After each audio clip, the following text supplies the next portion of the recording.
if it does a really bad job for protecting the quality or the color of the product, then we have an issue from a quality standpoint. And so, as you mentioned, it's important for people like you and me to collaborate together, because we have to balance the safety concerns with the quality aspects as well.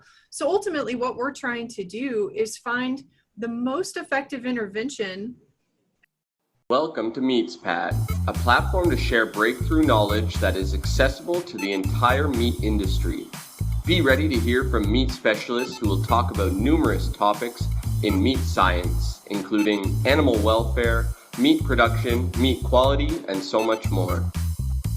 This podcast is brought to you by the Niche Meat Processor Assistance Network, the National Provisioner, and Ultrasource, the new standard for innovation. Since 1883, Ultrasource has been a trusted supplier to the food industry. Ultrasource provides superior kill floor, processing, packaging, and labeling equipment and operational supplies.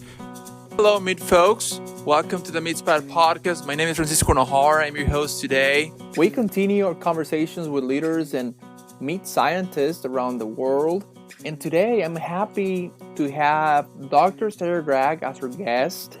She's an associate professor at Kansas State University. She does a lot of work on food safety and antimicrobial interventions. We collaborate with some projects. Welcome, Dr. Gragg. How are you today? I'm great. Thank you, Francisco, for having me. I'm very excited to be here today. Yeah, thank you. Now, please tell us a little bit about your career, about your background, some of the experiences, and a little bit about your education for those folks listening now and may want to learn more about you.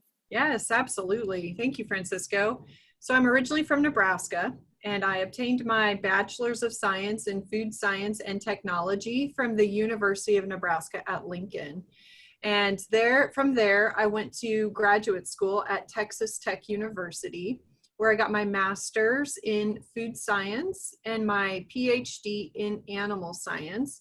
And all throughout my time at Nebraska, as well as Texas Tech, I was focusing on food safety, particularly food safety interventions, and applying interventions to meat and poultry products to determine their efficacy to control foodborne pathogens has always been one of my areas of research. And so I'm very happy to be here today sharing with you a little bit about my past in that area. You do a lot of work on food safety.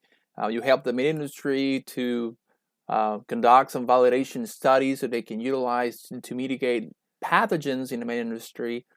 Some of your work is on antimicrobial interventions. Please tell us more about what is an antimicrobial intervention and how can industry utilize those?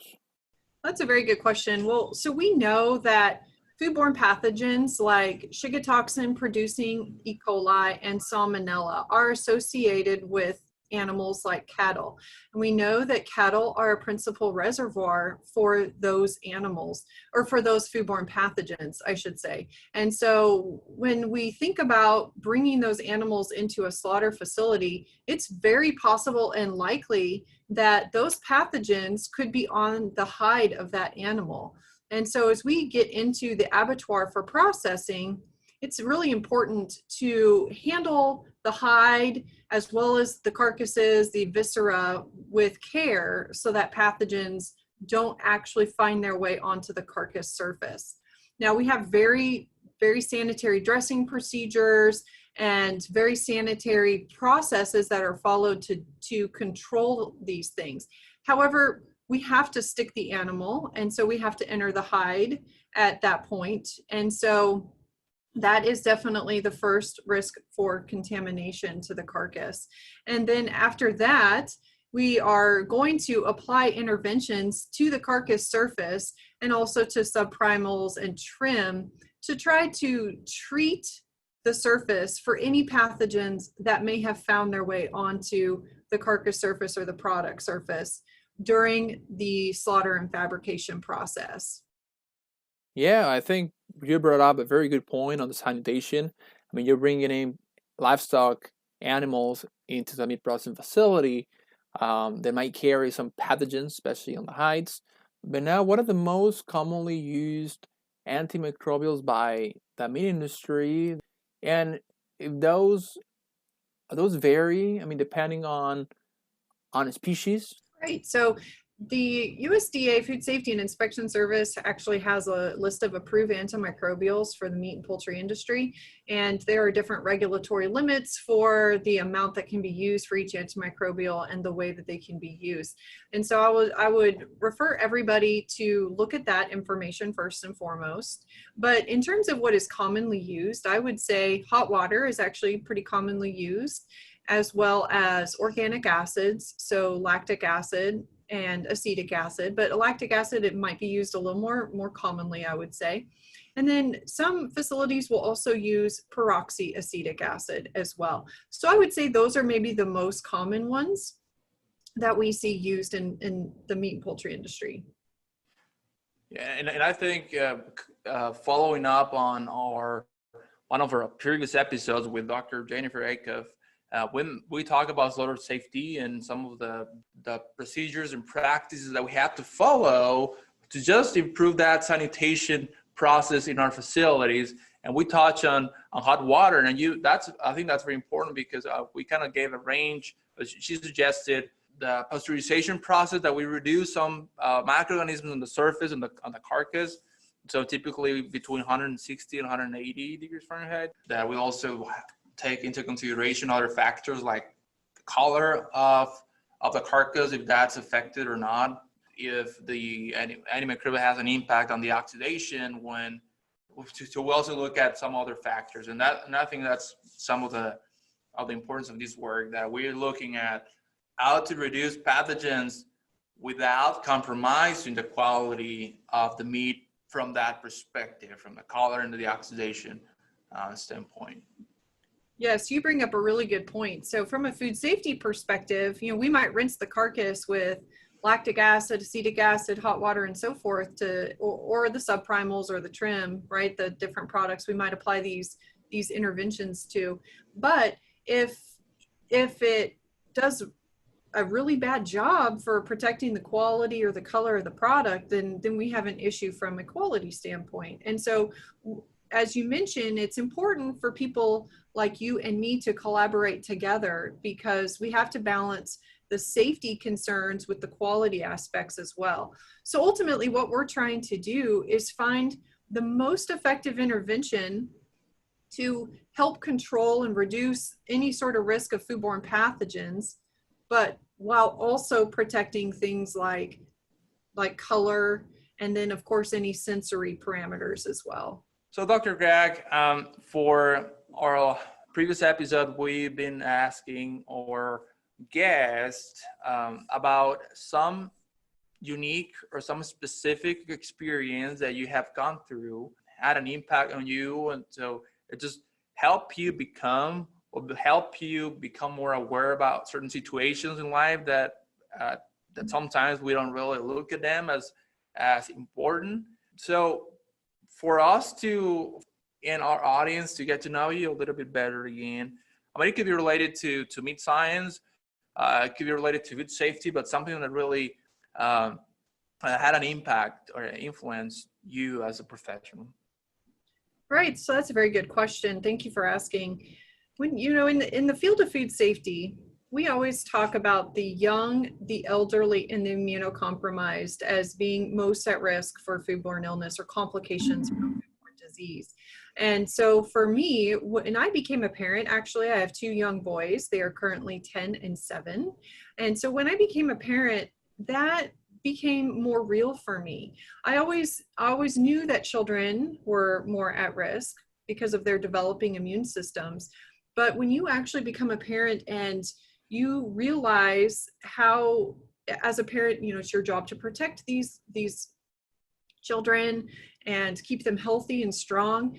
And so it really gave my work in food safety more meaning, because I realized I could put a face, my two little boys, to that young and children category that we talk about in food safety. And so it really it brought a new meaning and purpose to what I do. And so it helps inspire me to remind myself that protecting public health is a very important business, and it's something that I'm very passionate about and very proud to do. Thank you for sharing that. I think that's very important. A lot of it, sometimes we don't get to think about our family, and especially when we're conducting some of that research, that contributing to research, but also doing it in a safe way. Now, let's talk a little bit about what we do here at K-State in terms of using the Biosecurity Research Institute, or about this unique facility. How can we do research here that may not be possible to do in another facility?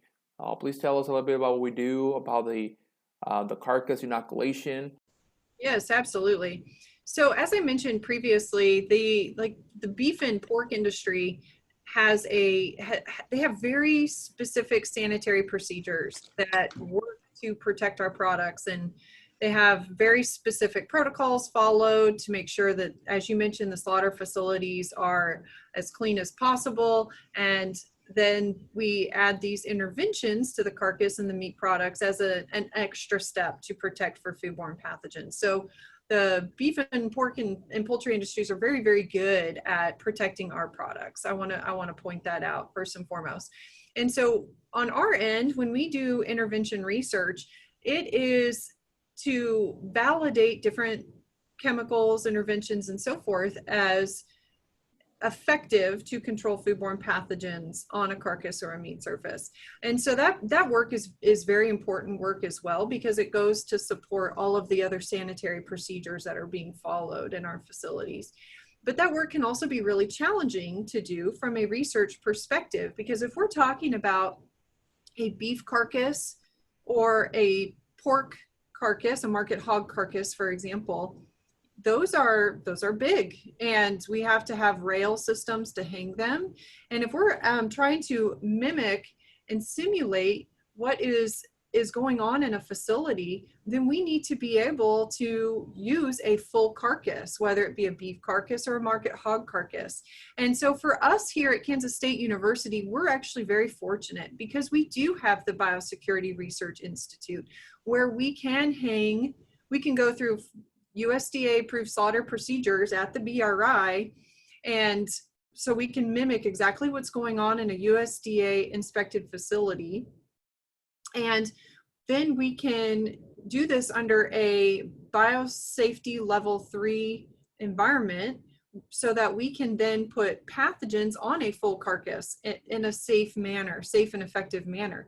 And because of the way the BRI is set up, as I said, we can mimic what goes on in the industry in our research facility and apply these interventions to a full-size inoculated carcass. And so we can do a really good job of mimicking all of the procedures so that what we produce as a research product is as similar as possible to the industry, and therefore our results can be quickly applicable and implemented and feasibly used by our industry partners as well. And as you mentioned, Francisco, you're a part of that research, and you've been over at the BRI with us, and so you know the importance of that research and how effective our facility is for what we're trying to do. I guess we're coming to the end, but we have one more question. And what are some of the current trends in other species that we can, in the following years, we'll see something new, validation studies to minimize other pathogens? I can foresee that in the future, some of the interventions that have been validated and historically used on the beef side are now going to be validated and used in the pork industry as well to control for the same pathogen. So, for example, salmonella and Shiga toxin producing E. coli. So that would be my prediction for what we're going to see in the future. And as you know, Francisco, we have spent time at Kansas State University in the past year looking at market hog carcass interventions to help the industry with options. So our goal has been to consider interventions like lactic acid that we've already mentioned, that is commonly used in the beef industry, and looking at efficacy of those interventions on the market hog surface. And we have looked at, as a research team, Salmonella as well as S-Tech, and validated a variety of carcass level interventions, as well as some subprimal and trim interventions against Salmonella, and to look at efficacy and provide basically a toolbox of options for the pork industry to choose from for their operation. And so those studies are actually going to be coming out soon, hopefully in the peer-reviewed literature. So I would say watch for those, and I anticipate that the pork industry will then be using that information to implement validated interventions in their facilities as well.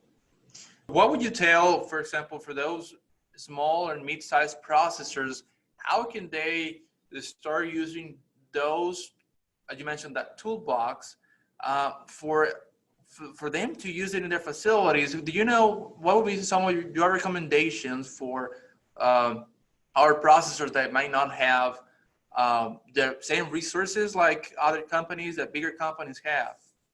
So we looked at a variety of different intervention types as well as application methods. So a low pressure as well as a high pressure, for example, and a variety of different chemicals. And so our plan was to try to find a variety of options to validate. And so hopefully the pork industry will be able, whether it be a small processor with low pressure capabilities or high pressure capabilities, or whatever the scenario, hopefully we have provided a validated intervention for them to consider for their application in their facility. Thank you, Dr. Gragg, for being here today on this podcast, and I hope that we may see you soon, and maybe potentially in the following months, talking about some of those amazing results from that research, and maybe publish in a peer-reviewed journal article. Thank you. Thank you for having me, Francisco. That we end this episode. Thank you a lot for listening. If you'd like to receive notifications on the new releases and the new episodes, please subscribe at www.MeatsPad.com. If you're a small and mid-sized meat processor and you have concerns or questions about a certain topic related to meat science and meat processing, please email us at info@meatspad.com. Thank you, and see you the next time.